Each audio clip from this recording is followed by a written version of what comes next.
কাকে কাকে অ্যালাউ করবি না? আমার ওগুলো পড়তে ভীষণ ভালো লাগে, আর আমি যতটা সম্ভব রিপ্লাই করার চেষ্টা করি।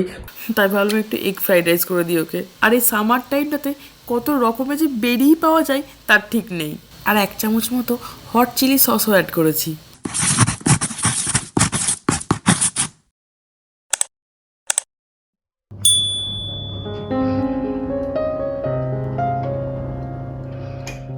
হ্যালো, আমি বিদিশা, প্রবাসী হোমমেকার চ্যানেলে আপনাদের সবাইকে আবারও স্বাগত জানাচ্ছি। তো কেমন আছেন সবাই? লম্বা ছুটির পরে আবার সেই চেনা ছন্দে ফেরার পালা। কোথাও ঘুরতে যেতে কার না ভালো লাগে বলুন, কিন্তু এই ঘুরে আসার পরে এত কাজ বেড়ে যায়, সেগুলো করতে করতেই 2-3 দিন লেগে যায়। জানেনই তো, আমরা 3 দশকের জন্য পর্তুগাল বেড়াতে গেছিলাম, আর তার ভিডিওগুলো অলরেডি আমি শেয়ার করেছি। এই যে গিয়েছিলাম, সেখানে তো ব্যাগ ভরে 3 জনের জামা কাপড় নিয়ে যেতে হয়েছিল। আর আমার ছেলেকে দেখেছেনই তো, কেমন সারাদিন ধরে জল বালি কাদা নিয়ে খেলে বেরিয়েছে, আর যার জন্য পুরো ব্যাগ বালিতে ভর্তি হয়ে গেছে। আর এই সমস্ত জামা কাপড় কদিন ধরে কাচা হয়েছে, আর ওই ডাঁই জামা কাপড় কদিন ধরে ফোল্ড করে আর আয়রন করে দিন কাটছে আমার।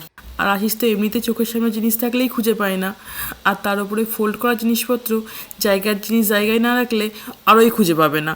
কোথাও বেড়াতে গেলে শুধু কি জামা কাপড়, আর তার সাথে কত কিছু যায় বলুন তো। আবেশেরই তো কত রকমের জিনিস গেছে আমার সঙ্গে। আমার তো এই ঘুরে আসার পরে এত কাজ থেকে মাঝে মাঝে মনে হয় না গেলেই মনে হয় ভালো হতো।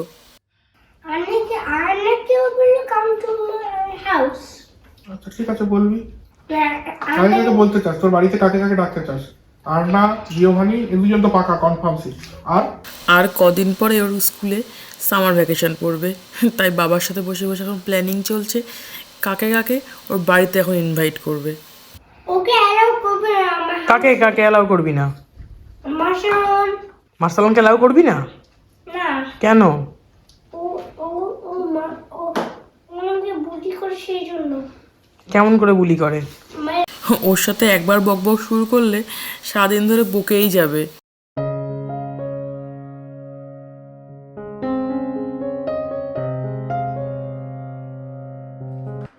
কাল রাতের বেলায় আশিস আমাকে বলেছিল আজকে দুপুরে চিকেন মাঞ্চুরিয়ান করতে। আমি সকালবেলায় চিকেনগুলো বের করতে গেছি, বরফে এত তাড়াতাড়ি গলে যায়। ও মা, বের করতে গিয়ে দেখছি ঘরে তো বোনলেস চিকেনই নেই। তাই আর কি করব, ঘরে ফুলকপি ছিল, সেটাই গরম জলে ভিজিয়ে রেখেছিলাম ওই নুন দিয়ে, সেটা দিয়ে আজকে মাঞ্চুরিয়ান করে দেবো। এটা না বেশ কয়েকদিন আগের ভিডিও। ওই যে পর্তুগাল যাওয়ার আগে দেখিয়েছিলাম না, পিওনি গাছে কুড়ি এসেছে, কি সুন্দর ফুল এসেছে দেখুন। কিন্তু আমরা এই যাওয়ার পর থেকেই নাকি এত বৃষ্টি হয়েছে, এসেও এখনও বৃষ্টি হচ্ছে, এই আজকেই রোদটা উঠেছে। আর যার জন্য ফুলগুলো দেখুন কেমন নষ্ট হয়ে যাচ্ছে। আমি তো ভেবেছিলাম এই গাছটা লাল রঙের ফুল হবে, ও মা, পিঙ্ক কালারের ফুল হয়েছে। যদিও এই রঙটা খুব সুন্দর, তবে হয় না, আশা করেছিলাম লাল রঙের ফুল হবে। তাই ঠিক করেছি সামনের বছর একটা লাল রঙের লাগাবোই। ফুলকপিটাকে এখন খানিক্ষণ ম্যারিনেট করে রাখবো। আমি এখানে একটা ছোট গোটা ফুলকপি নিয়েছি। এখানে আমি 1.5 টেবিল চামচ মতো কর্নফ্লাওয়ার, স্বাদ মতো নুন, গোলমরিচ গুঁড়ো, একটু সয়া সস আর একটু আদা রসুন বাটা দিয়ে ফুলকপিটাকে খানিক্ষণ ম্যারিনেট করে রেখে দেবো।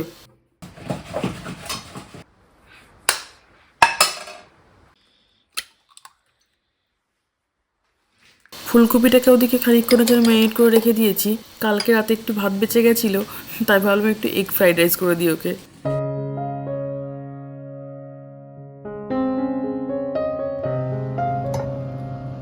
এই যে আমার ফুলকপিগুলো ভাজা হয়ে গেছে। আর আজ না ইচ্ছা করেই কর্নফ্লাওয়ারটা একটু কমই দিয়েছি। চলুন তাহলে এবার ঝটপট করে রান্নাটা সেরে নিই, অনেকটাই বেলা হলো। খেয়ে দিয়ে আবার বাজার করতে যেতে হবে আজকে। এখানে আমি তেলের মধ্যে ওই মোটা মোটা 2 কোয়া মতো রসুন কুচি আর বেশ কিছু কাঁচা লঙ্কা চেরা এর মধ্যে দিয়ে খানিকটা নেড়ে চেড়ে ওই চৌকো করে কেটে রাখা পেঁয়াজগুলো মিনিট খানিক মতো নেড়ে ওর মধ্যে ক্যাপসিকাম কাটাগুলো দিয়ে দেবো। আর এইদিকে আমি একটা সস বানিয়ে নিচ্ছি। ওই 4 থেকে 5 টেবিল চামচ মতো এখানটায় আমি সয়া সস নিয়েছি, ডার্ক সয়া সস, আর 3 টেবিল চামচ মতো টমেটো কেচাপ নিয়েছি, আর খুব সামান্য একটু চিনি অ্যাড করেছি, যদিও এটা অপশনাল। ও হ্যাঁ, আর 1 চামচ মতো হট চিলি সসও অ্যাড করেছি। এবার ওই সসটাকে ভালো করে মিক্স করে পেঁয়াজ ক্যাপসিকামের সাথে অ্যাড করে দিয়েছি। এবার খানিকক্ষণ নাড়াচাড়া করে ওই ফুলকপিটা দিয়ে দেবো। আমার ফুলকপি জিনিসটা তো পছন্দের নয়, তবে না এটা পনির দিয়ে করলেও কিন্তু ভীষণ সুন্দর হয়। আর লাস্টে একটু আমি কর্নফ্লাওয়ার জলে গুলে অ্যাড করে দিয়েছি।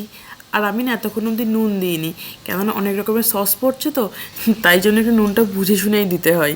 এটা মোটামুটি হয়েই গেছে। এবার নামানোর আগে 1 চামচ মতো ওই রোস্টেড সাদা তিল এর মধ্যে ছড়িয়ে দেবো। ওই তখন বললাম না টুকটাক বাড়ির বাজার করতে যাব, তাই বেরিয়েছি। আর আশিসেও দেখলাম অফিস হয়ে গেছে তাড়াতাড়ি, তাই ওকেও সঙ্গে নিয়ে নিয়েছি। ব্লুবেরি নে, আস্তে করে রাখ। কোথায় গ্রেপস? আমরা চেরি নি, এটা চেরি নে। গ্রেপস নেবো না আর। আর গ্রেপস লাগবে না বাবা। গ্রেপস নে, এগুলো গ্রেপস নয়। কোথায় গ্রেপস? কোথায় এগুলো? রোড বেসন। এগুলো বিচুটি টক। এটা বিষাক্ত টক। আমি খেতে পারবো তো কি খাবে? বিচুটি টক তো। না, আচ্ছা নে। এখানে মোটামুটি সারা বছর একই রকমের সবজি পাওয়া যায়, কিন্তু সারা বছর প্রচুর ফলের ভ্যারাইটি পাওয়া যায়। আর এই সামার টাইমটাতে কত রকমের যে বেরি পাওয়া যায় তার ঠিক নেই। প্যাকেটের এগুলো কি বলুন তো, এগুলো না সব টমেটো। আমার ছেলে এখন এই টমেটো পাগলা হয়েছে।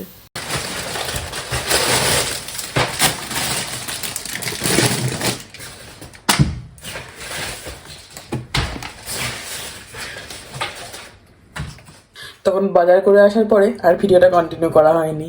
আমাদের এখন ডিনার সবারে হয়ে গেছে, আর ওদিকে আবেশও ঘুমিয়ে পড়েছে। এখন এই সমস্ত জিনিসগুলো কোচকাজ করে ফ্রিয়ে তুলবো। আমি না অনেক কদিন ধরে একটা কথা বলবো ভাবছি, কিন্তু বলার সময় হয়ে উঠছে না, আর ভুলেও যাচ্ছি যখন ভিডিও করি শেষে বলতে। আপনারা তো অনেকেই আমাকে কমেন্ট করেন, আমার ওগুলো পড়তে ভীষণ ভালো লাগে, আর আমি যতটা সম্ভব রিপ্লাই করার চেষ্টা করি। কখনো কখনো কি হয় রিপ্লাই কাজের ফাঁকে রিপ্লাই করা হয়ে ওঠে না।